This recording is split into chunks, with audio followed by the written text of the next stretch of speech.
سلام علیکم برادران و خواهران القدر. بسیار سوال ها بود که غیر از کمپانی اگریچر با کمپانی هستند که کمپانی باوری باشند ما انکیت پر کنیم. البته هستند کمپانی ها از جمله کمپانی فروتفول جابز ما به شما توصیه میتیم از سببی که آدمای انیق انکیت پر کرده کاسنامر گرفته ویزا سپارده ویزا را گرفتند.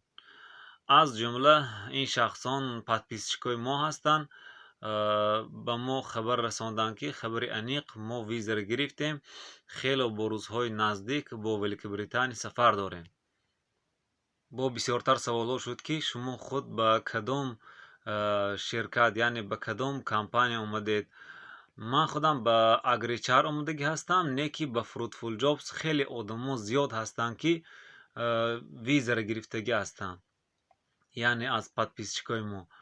برای همین اگر که شما انکیت پر کردنی باشید شما میتوانید که هم در اگریچر کمپانی هم در فروتفول جابز انکیت پر کنید. انتظار شوید، حتما اینم انتظار میشوید که وقتی که به شما زنگ زنن آنلاین سابسیدونی گذرونن دوامش خودش همش فهمون میشود. با سوال ها باشند اگر حتما در کامنتاری ها نویسید، من حتما وقتی افتاد به شما جواب میگویم. السلام علیکم و رحمت الله و برکاته.